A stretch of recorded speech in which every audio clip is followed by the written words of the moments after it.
This is no power. I mean, it doesn't take squat. Okay, everybody, we're going to get started. If you can take your seats. If you want to bring your chairs over here, closer to the podium, that would be good. Thank you for coming out.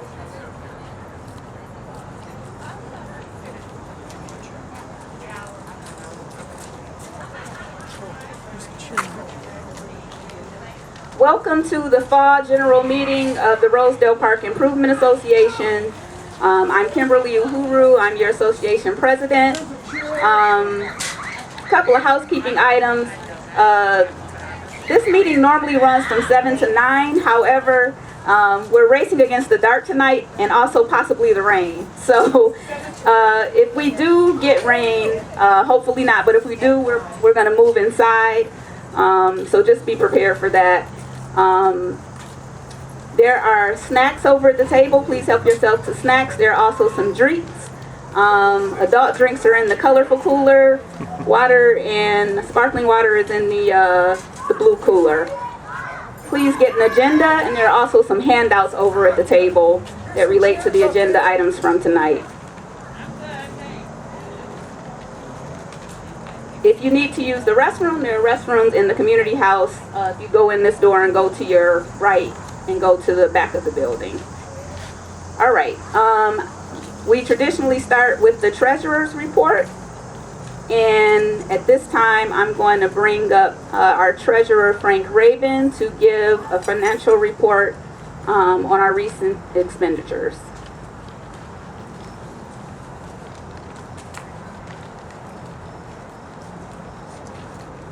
And I think I caught Frank a little bit off guard, so let's just give him a second.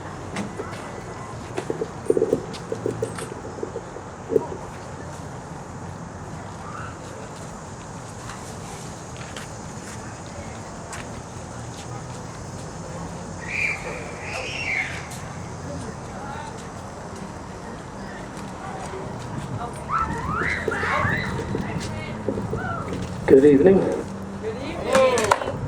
Well, financially, we still tend to be solvent.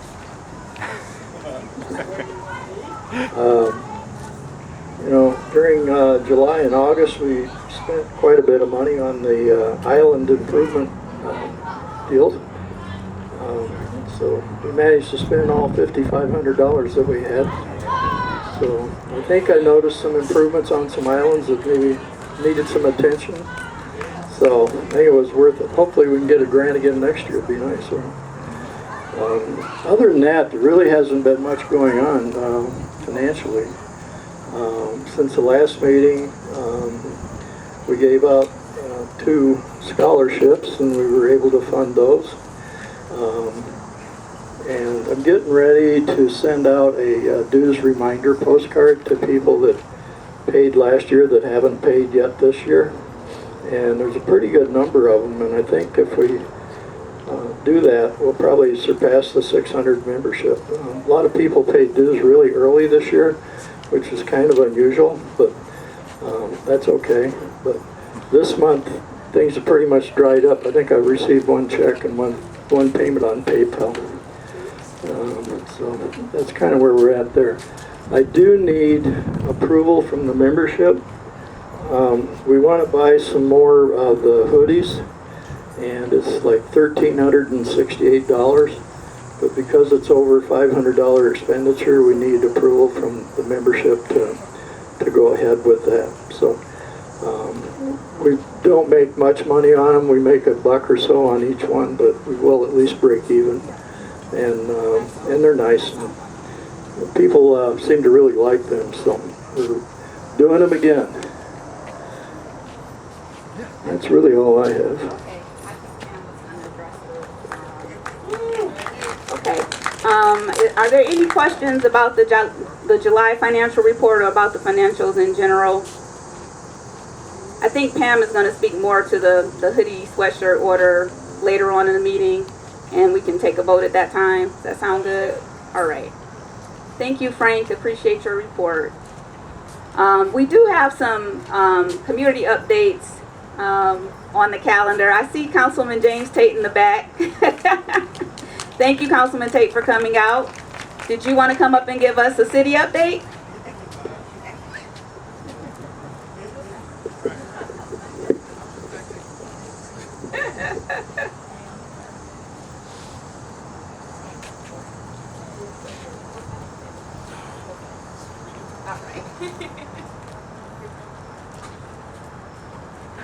Good evening, everyone. Hello. I am not going to take long because we want to make sure that we beat the rain in case it comes. So, want to let you know, I see Carla. There we go. I see Carla and Kai here, so I'm going to leave some of that good stuff for them, some of the overall city stuff. But wanted to talk just briefly about the City Council came back into session last week following recess, which didn't seem like a recess at all. Recess really means that we're not at the council table, but we end up doing a whole lot of other stuff that takes its place. And so when we came back last Tuesday, we had a 6-hour meeting to deliberate over the community benefits ordinance amendments. How many of you are familiar with the community benefits agreement? Oh,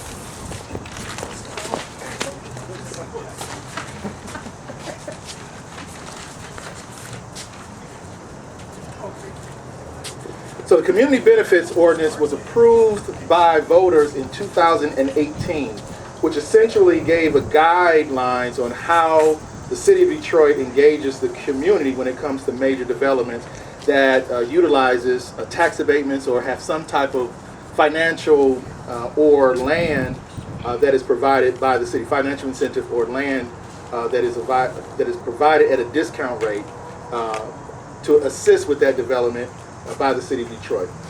There were 17 amendments that were on the list, 17, which again took us 6 hours to deliberate and go through because each one was for a lot of people, very contentious. Now, you've got, in one hand, developers. On another hand, you have activists. On another hand, you have neighbors who are not really sure on what exactly is right or wrong, but they want to know how it's going to affect them. And so I'll give you an idea of what those 17 amendments were. If I can get this thing open here. All right. One of which dealt with the increasing of the thresholds. It's coming. There it is.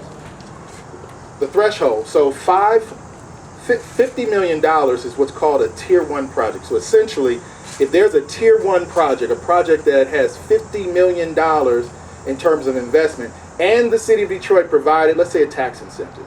It could be a brownfield reduction in taxes. So for the first 10 years, they pay a set amount, and then after that point, it goes up to what it should normally be. A whole host of different possibilities in terms of how that incentive can work. But essentially, it would kick in if that development is $50 million. Well, $75 million. The community, what was looking to be changed was to lower that threshold to $50 million. I will tell you again, it was very contentious. The city council did not lower that threshold.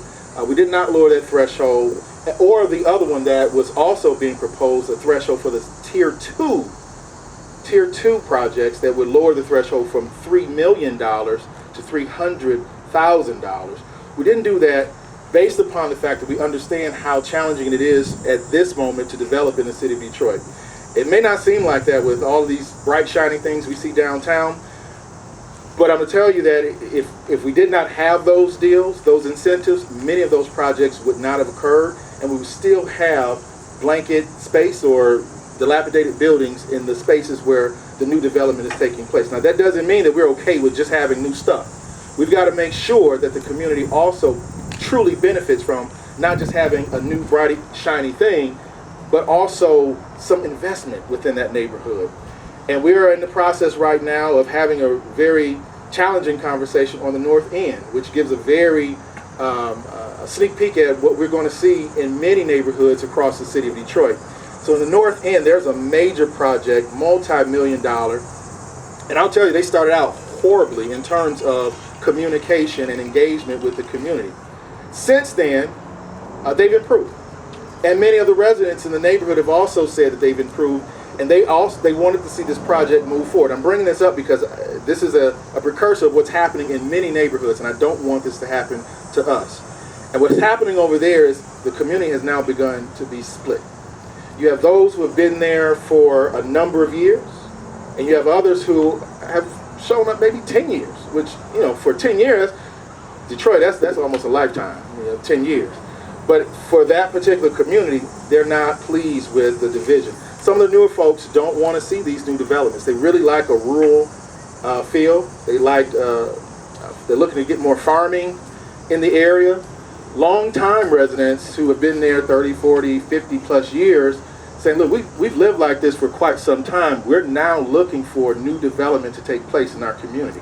And so there's a huge, and I tell you, public comment has become very nasty. Neighbors are going at each other over this particular issue. And we've got a few projects in District 1 that they're not on that scale, but we've had some contentious conversations about those as well. I'm not going to bring those up. Some of you already know about them. But I raised the issue because the Community Benefits Ordinance provides a pathway in how projects like these should operate. So developers say that they want to know what the game plan is. What should we be looking out for? What should we do?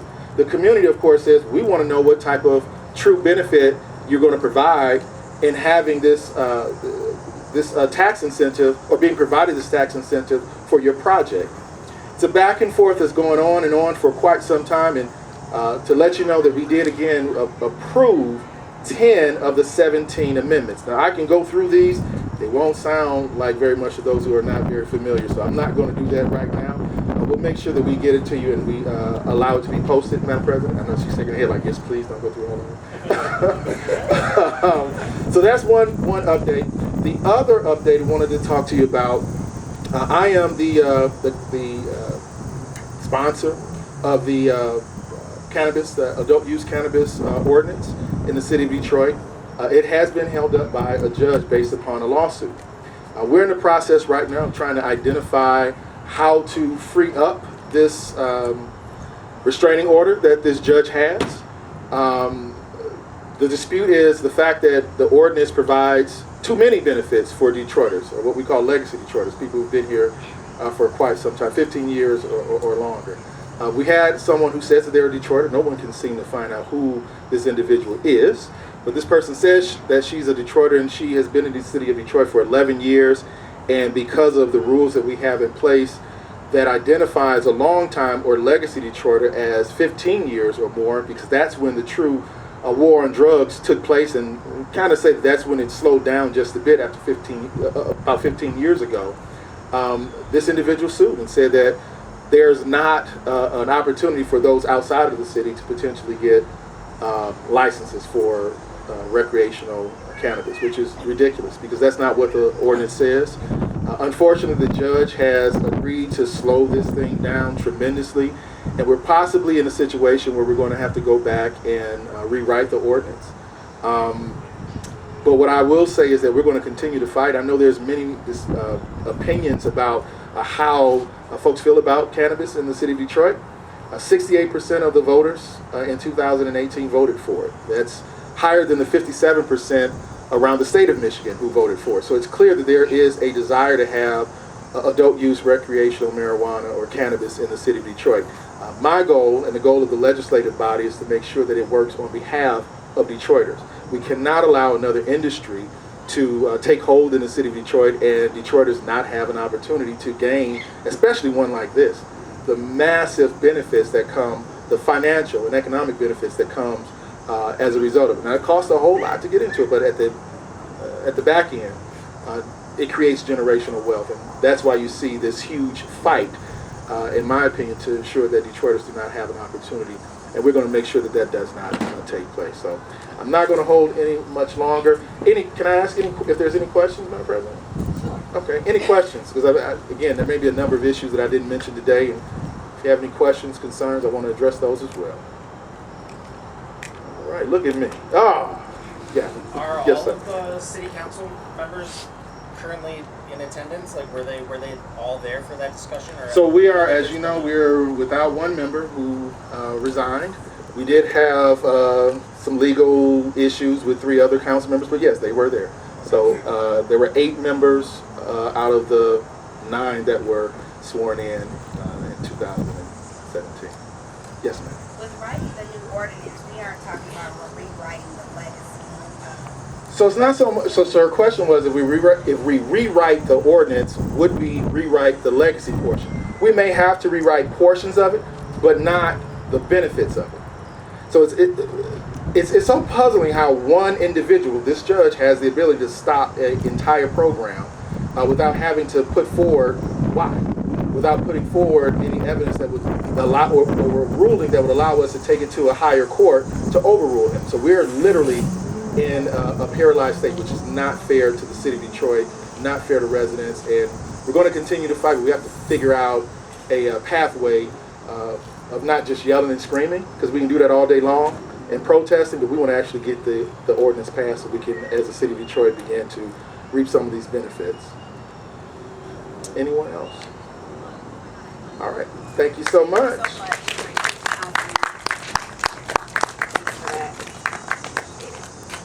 Okay, I want to thank Councilman Tate for coming out and updating us on some of the issues going on in the broader city. At this time, I would like to call to the podium our district manager, Carla Williamson, to give us some updates about what's going on in District 1 and perhaps take some questions. Thank you, Carla.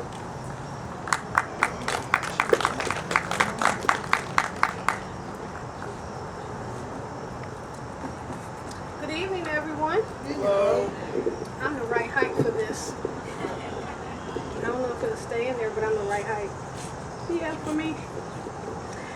Well, as she said, my name is Carla Williamson. I'm the District 1 manager with the Department of Neighborhoods through the Mayor's Office, and my partner is standing on the side, Dr. Kaya Robertson. And we have the wonderful job of being your liaison to the Mayor's Office. So I gotta hold it anyway. So our goal is to make sure that we're educating residents on opportunities that are happening in the city, making sure that residents are in compliance as they reside here in the city, whether it be homeowners or renters. We are also responsible for any kind of negative things that are happening with other departments, trying to make sure that we're bridging the gap of communication and making sure that things are moving as efficiently as they possibly can. So I just want to share with you this conversation that our office, Councilman Tate's office, has had about this visual quality of life. So what we know for sure is on the streetscape, that visual quality of life, it was a good idea. I don't know if they thought about all the portions of the streetscape, like when people hit it and mess it up, and how they're going to repair it. Also how they're going to beautify the medians when grass grows. Are they going to put flowers there, or what is the real conversation? So we are working to get a better timeline of when they will be coming out, how often they'll be coming out, in order to spruce up our area in this visual quality of life. This year we've had 3 what we call Thrive on Southfield Service Drive initiatives, where we are educating residents whose property butts up against the Southfield Service Drive. Often people will maintain a beautiful backyard from their home, but they don't always go around to see how the back of that property is being maintained for passerbyers. So if you're one of those residents, I just want to let you know, the back of your yard is your responsibility, as well as behind your garage for the portion that is the grassy area. So when we did our application, we went through and we gave flyers telling what the rules were as far as that particular type of property that butts like that. We went again a second time to show people what a blight ticket will look like. And then this week, our environmental inspectors will be going through to actually give people warnings if they have not taken care of the foliage that is on the Southfield Service Drive. In addition to that, this particular weekend, I just want to say thank you to everyone that participated. We had what we call the Fence Line Project, which was, again, a quality of life visually. We have a lot of fence lines. We have a lot of corridor spaces. We have traffic signs, well, a couple street signs where weeds and bushes have grown up on the sides of those poles. So we got out this weekend and we just kind of jumped out our car unless someone gave us a particular address, and we cleaned it up. So as a complete group, for District 1, we had close to 40 piles that were able to be picked up where people took a moment and added to the visual quality of life. Our office and Councilman Tate's office, actually it's Councilman Tate's wording, put it in the bag. We really want to push that initiative. Like, don't throw your stuff outside, put it in the bag. Don't let your foliage grow all over, cut it and put it in the bag. And then we want to make sure that our advanced disposal, which is now waste management and DPW, making sure that we get these things picked up as soon as these initiatives are completed. So that's kind of what we're focused on right now. Grass is going to stop growing shortly, so we'll be moving into the winter months. And we're going to be coming up with creative opportunities for people to engage so that we can keep our visual life at a high standard. I'm going to stick around just a little while. I have another meeting, but I still have about 15 minutes I can stick around. So if anyone has any questions outside of what I'm going to ask now, please contact me or meet me while I'm here.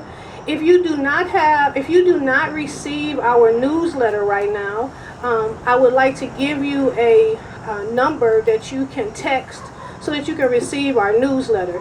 The newsletter comes out every Monday, and it just gathers all information that's pertinent during that week.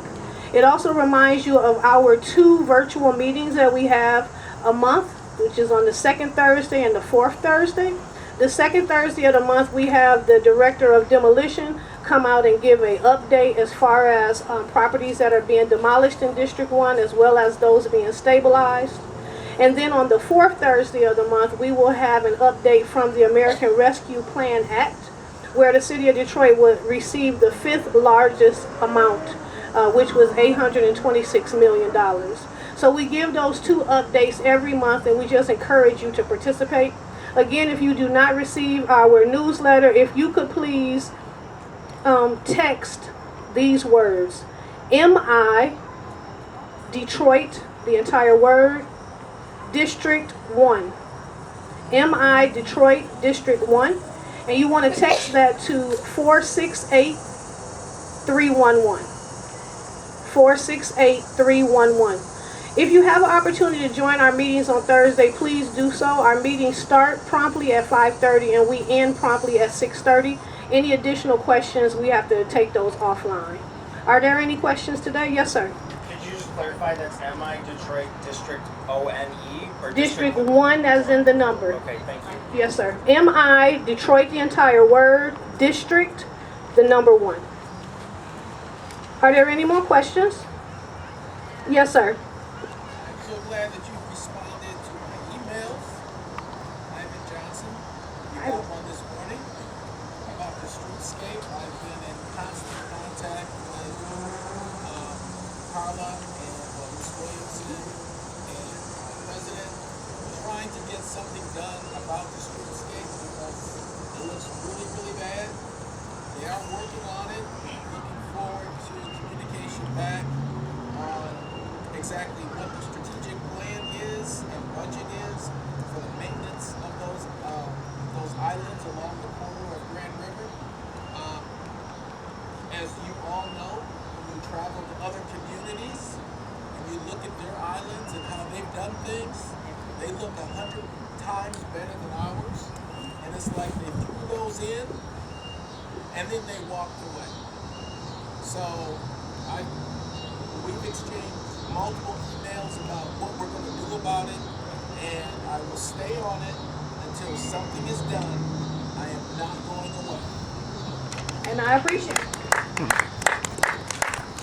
And I very much appreciate it. You know, this, I'm sure Councilman Tate would say the same. Like, you can't do this job without the residents. So we need you as much as you need us, and we need you to continuously speak about it.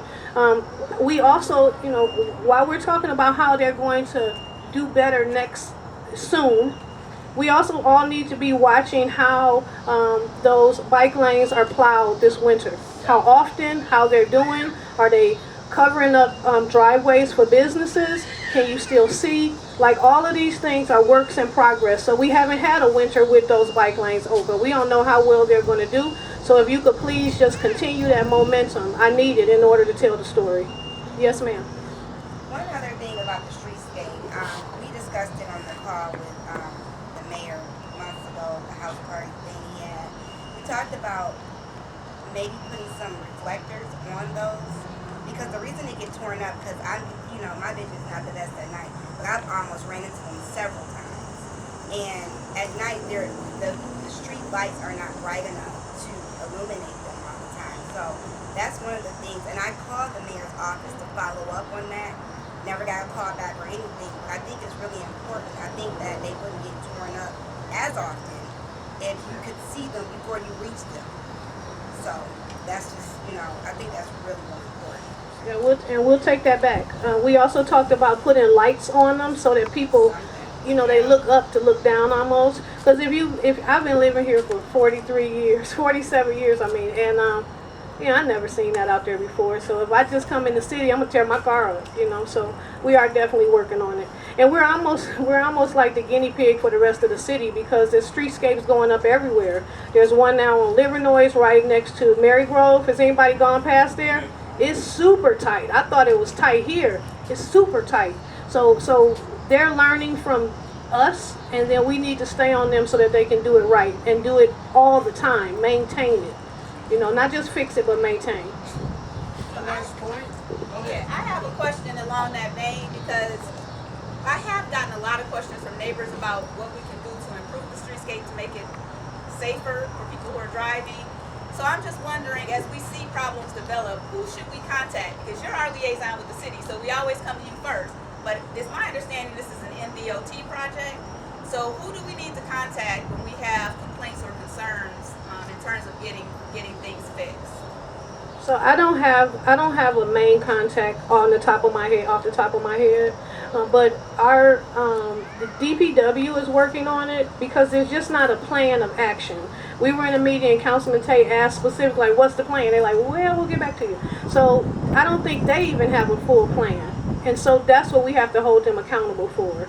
Yes, we appreciate it that you spent your money. That's great. But don't just leave us. As someone said, put it in and walk away. They need a real plan. And not even just for grass in those areas. As someone also said, it could be heavily beautified. You can put flowers in there. Garden bugs right there. You don't even have to go far to get some flowers.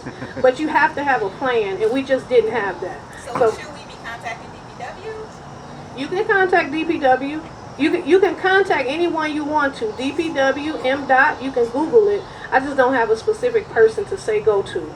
But when you send it to our office, then we have to run it through that chain. And our goal really is to get DPW to make sure that MDOT has a plan and they follow up on it. So that's what we're trying to do. We're not trying to go in and say, hey, we're the mayor's office, you better fix it. We're saying, what's your plan, department, so that this doesn't happen again.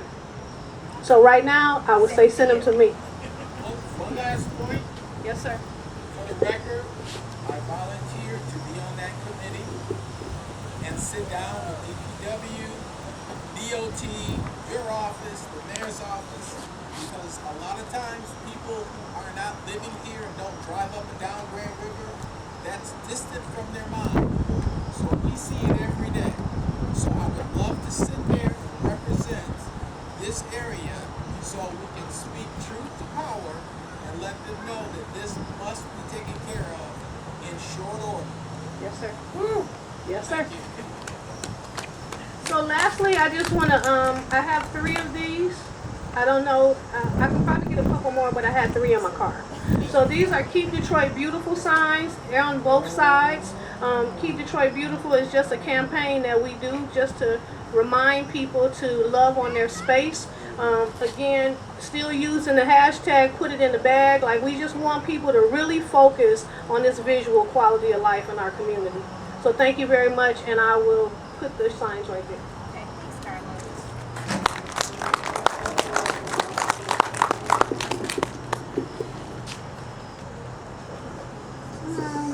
I'm okay with it. Okay, thanks again, Carla. We appreciate you coming out and answering our questions about the streetscape. I'm sure we'll be following up with you as the season progresses and we get snow and things like that, and we have additional concerns. At this time, I want to invite up, is there a representative from Commissioner McCormick's office that wanted to give an update? Yes, sir. Please come forward.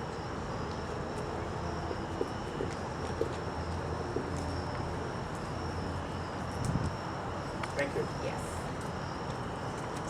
Good afternoon, everyone. Hello. It's so great to see so many Buckeyes. Oh, I'm sorry, I'm in the wrong spot. Sorry, I thought I was at home. My name is Michael Richard. I'm with Wayne County Commissioner Monique Baker McCormick's office. I wanted to tell you a couple of things about what's going on in our office. First of all, did anybody see those white garbage cans that we had that were on trash last year? Up and down 6 miles, 7 miles, Southfield Freeway, and a lot in this area. The commissioner bought 63 garbage cans last year. She's going to double that now. What she asked is that community groups adopt those garbage cans so that they could be dumped properly. But she has what's called the War on Trash, which is we work in conjunction with your groups to clean up 6 Mile, 7 Mile, Finkel, Grand River, and the freeways. So if you'd like to help, I'm going to give you my number afterwards. A couple of things. If you know of anyone under 30, male or female under 30, that's doing something great in your area, whether it be your neighbor, your daughter, your son, what Wayne County would like to do is sponsor that person and put that person on a calendar. So like if your daughter owns a boutique and she's 30 and under, we want to highlight 30-year-old and under people so that everybody knows who they are. They could come to their different events that they're having, but we want to put them on the calendar. So if you know someone 30 and under, I'm going to give you my number. You can contact us. We will contact them. And James Tate is very good about doing that. Councilman Tate does that a lot, where he sponsors different places where you can go eat, where you can go and shop. So he's very, very good at doing that. And what we want to do is do the same thing in conjunction with him. Also, what we have is what's called the Wayne County Commission Youth Council. Every Wayne County commissioner is going to pick one person, one high schooler from whatever high school they go to. And we want to have a youth council. This is our second year because we find out that young people like to listen to people of their own age. So we gather them around and then they meet and they talk about different issues that affect them. They don't have the same issues that we have. Some of them do, some of them don't. But if you know of anyone, we have applications. Each Wayne County commissioner will pick a person, and then also that person can get high school credits for graduation. Another thing, District 6, which Monique Baker McCormick represents, and Michigan State University has a Build Back Better Healthy initiative. What we're trying to do is make our community healthier by eating better, by growing better food if you're growing better food, but also Wayne County has a home ownership program. We have been bad in buying homes. Since 1987, people in Detroit have not been as low as they were as they are now. So what they're trying to do is Michigan State University and Wayne County is trying in conjunction to build back home ownership. This is a beautiful area, but I'm sure that there are homes available that people need to buy. But some of you have bad credit. Some of you don't know how to buy homes. So what Wayne County and Michigan State University is doing is getting together to help you build your credit, help you pick out the homes that you like, and help you buy them. So you can contact me on that. Again, the War on Trash, we will be helping you clean up the area. Last but not least, we had the beautiful Christmas home contest. I don't know if any of you participated in that, but we gave hundreds of dollars last year and the year before that.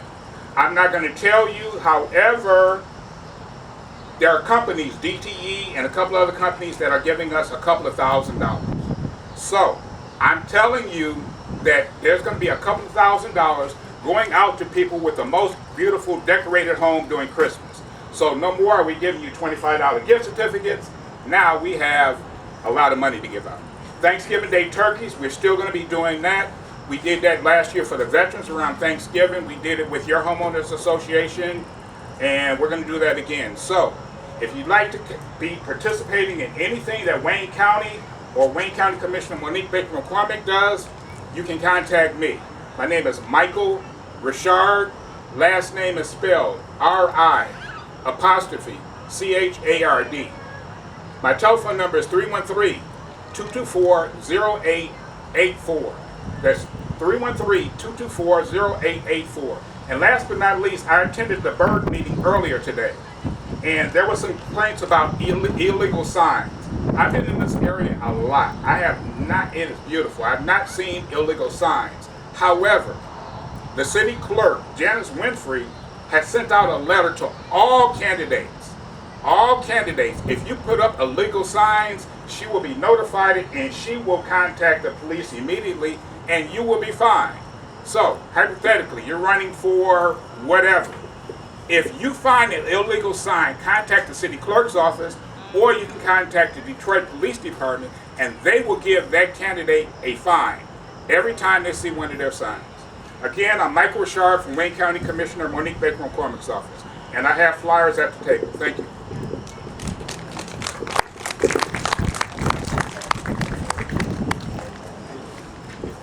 Thank you, Mr. Richard. We appreciate those updates. We have Commissioner Bell on the agenda. She was unfortunately unable to join us tonight, but she did send a representative, and he told me that if anybody has questions or concerns, he can relay those to the commissioner. So do you want to just take those offline, or do you want to? I just want to say one thing. Yep. Greetings, everyone. Greetings. Good evening. My name is Dustin Campbell. It's very nice to... Could you clarify where the boundaries are? Which part of the neighborhood is Commissioner McCormick and where the neighborhood is? Okay. Good. I'm just in the interest of time, okay? I did get the email. I'm gonna email the map to the president, Okay. so and she'll hopefully disseminate that information down to you guys, okay? My name's Dustin Campbell. I just wanted to bring greetings on behalf of Commissioner Alicia Bell. She wanted me to come out and take any concerns, so I've gotten one that I'll take. I can take more offline. I will be here, but I did want to, the only thing that was left out, because my colleague Michael Richard did a great job, was a lot of people had questions in regards to the relief money coming from Wayne County.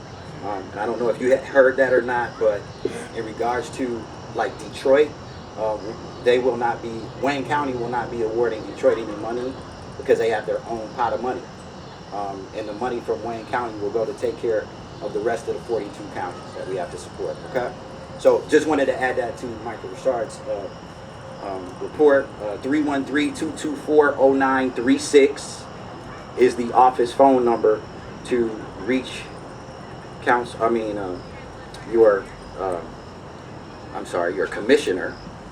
your commissioner, Alicia Bell, your chair commissioner, Alicia Bell. So 313-224-0936, okay? That's the office number. If you need quicker assistance, you could reach myself at 313-522-7997. 9 times out of 10, I'm gonna be the one to pull up and handle the situation for you anyway, all right? So greetings from Commissioner Alicia Bell's office. Thank you for having us, and see you soon.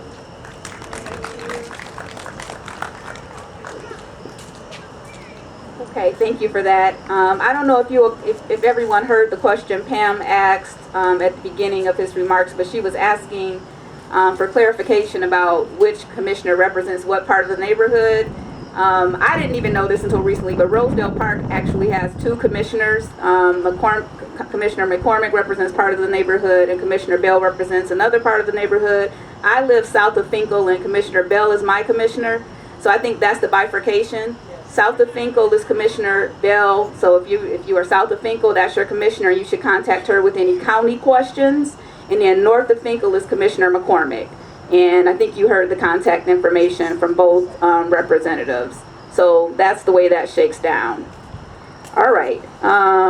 So we're done with local updates. We're moving on to one of my favorite parts of the general meeting, which is the new neighbor spotlight. This is when we meet new neighbors, people who've recently moved to our neighborhood, who've recently chosen to call Rosedale home.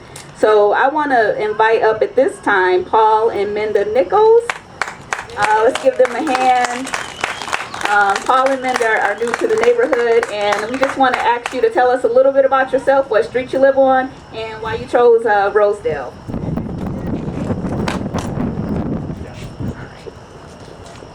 Hello, everybody. I'll let my wife fill in any blanks that I leave, but yeah, I'm Paul, and this is my wife Minda, and we've got two boys, both teenagers. We've all moved into Rosedale Park about 3 months ago, after living for about 4 years in the New Center area, after living for about 8 years in South Africa. And as far as like why we moved to Rosedale Park, some of the work that I do in real estate connected me with the community, and I'd like to actually affirm the community because I connect with neighborhoods all around the city, and one thing that I did notice that was particularly of interest to us is the community vibe.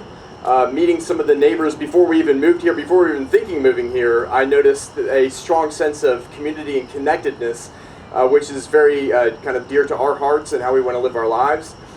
So we have done some volunteer work and around the city and things like that, and our ideal is to try to be a blessing wherever we go. We also have the humble privilege of pastoring a church, and so we're planted here in Rosedale Park. You're not going to get rid of us. We're going to be here for a while, so we'd love to make friends with all of you, and really want to thank you for the hospitality that we've been shown already, even by the community. So. Yeah, I don't know what to add. I think you covered everything, but that's what I was going to say. We're on Stahalin, yeah, and we have heard different ways to say it, so we hope we're saying it right. Stahalin, I'm not sure. Yeah, so I just wanted to say thank you. I see so many familiar faces here tonight that actually have welcomed us, and we have felt so at home instantly here, and really look forward to building years here in the future with our family. Thank you.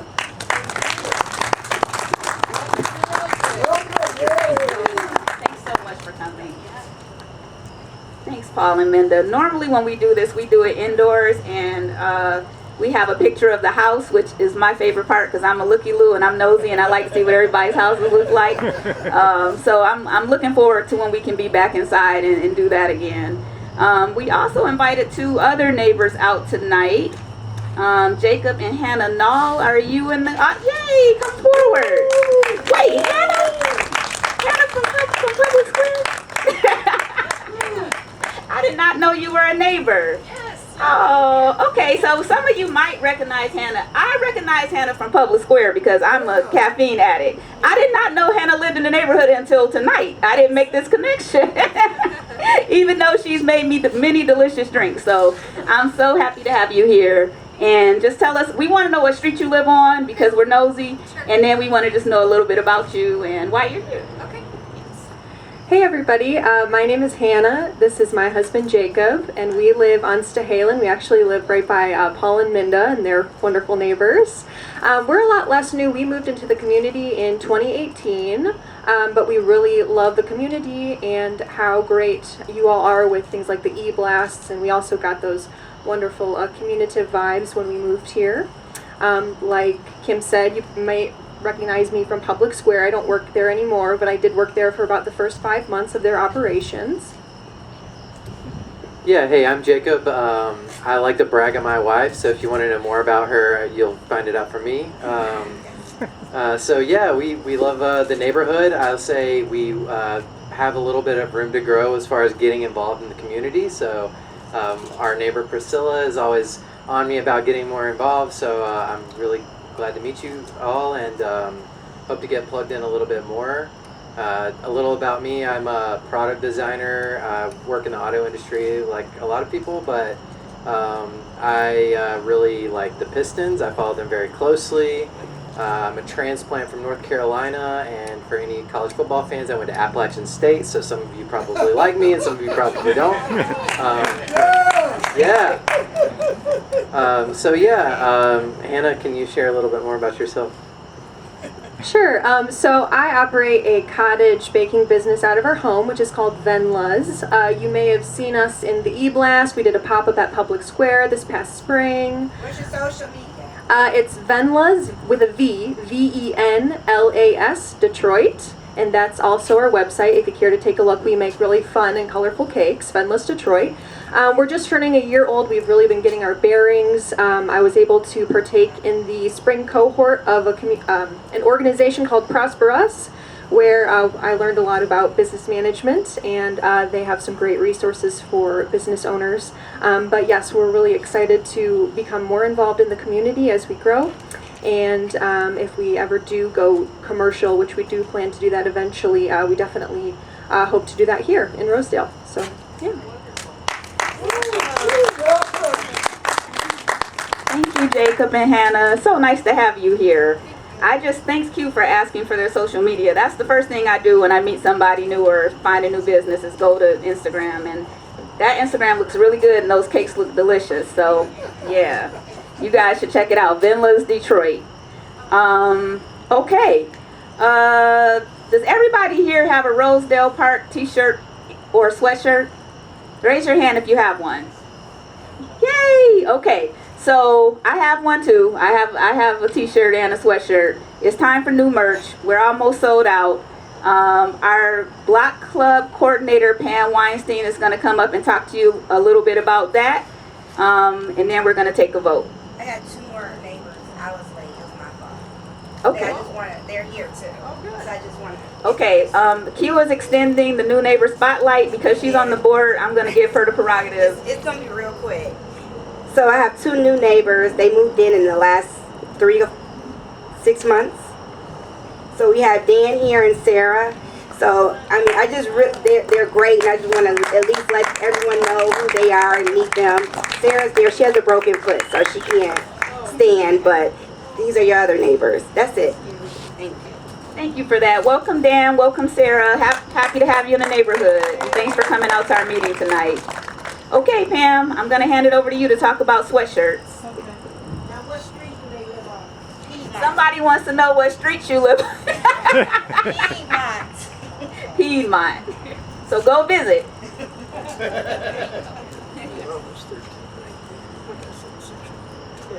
All right. So, as you see, I'm wearing my Rosedale Park t-shirt tonight. We've got a lot of them for sale over there for $6 each. We're totally slapped out of the sweatshirts, but I want to place an order and buy us some more.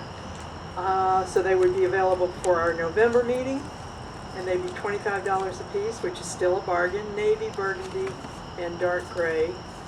But I need your permission to place the order. Any expenditure above $500 always comes to the membership for formal approval.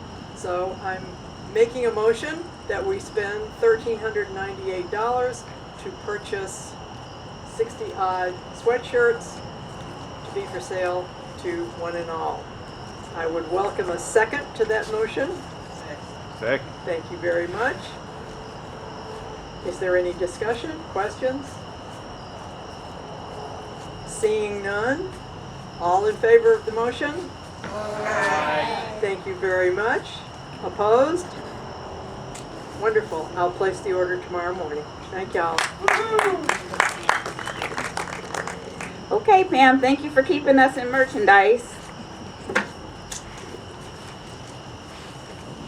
All right, so this is the part of the meeting we're wrapping up. We're talking about neighborhood updates. So the first thing I want to let you guys know about is our movie night. It got rescheduled.